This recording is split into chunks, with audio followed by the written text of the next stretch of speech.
sebetulnya kita nggak fair kalau mengatakan Amerika 25 juta illiterate, karena mayoritas adalah amigo yang masuk tidak berpendidikan, imigran yang berpendidikan, yaitu generasi pertama yang uneducated, anak-anak mereka sekolah. Tapi jumlahnya banyak, 25 juta itu tetap fantastis sebagai sebuah negara yang semaju itu. Nah, kita itu 18,4 orang itu tidak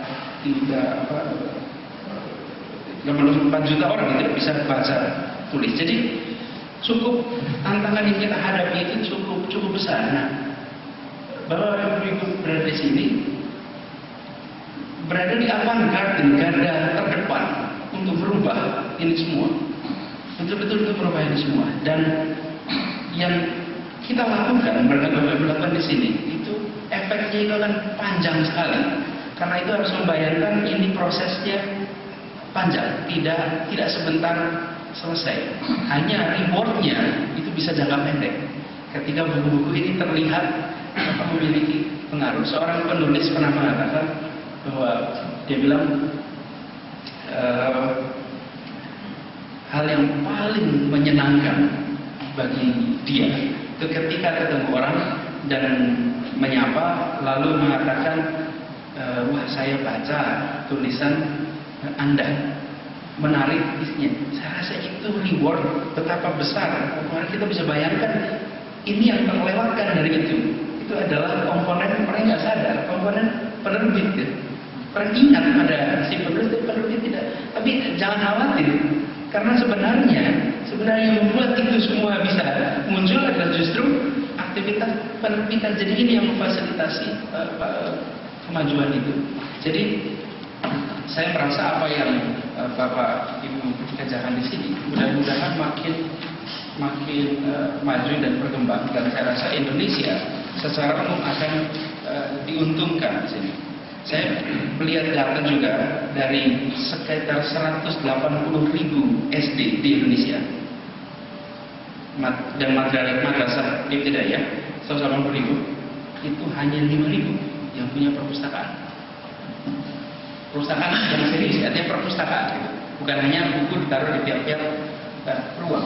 Jadi bisa dibayangkan jauhnya kita. Sebenarnya kalau lihat perusahaan-perusahaan SD, anak-anak di luar kaget sekali, anak SD itu sudah baca, sudah punya minat baca. Saya ini termasuk yang punya problem ini dengan minat baca, karena anak-anak yang dulu asalnya tumbuh besar di tempat yang punya minat baca dibawa ke Indonesia, mereka pulang sekolah di sini, padahal saya merasa sekolahnya sudah punya perhatian pada baca, itu minat pada bacanya mengalami penurunan drastis. Yang dulu sehari-hari suka baca, sekarang kalau baca nggak berminat. Lingkungan itu betul-betul tidak membantu dia untuk punya minat baca.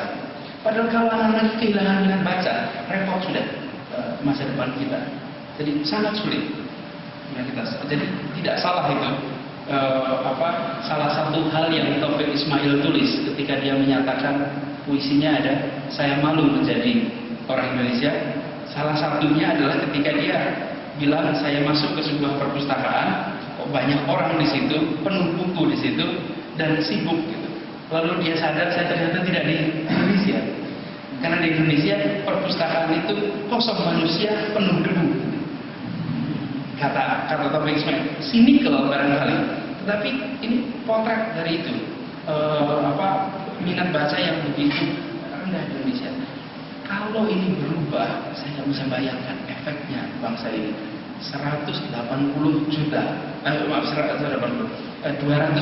sekian juta orang, dan misalnya 20% saja memiliki kemampuan membaca buku seperti anak-anak SMA di Amerika. 55 buku sebelum lulus SMA, 55 buku selesai. Efeknya bagaimana sobat saya? Saya luar biasa. Ini pengalaman bukan malah 2 minggu yang lalu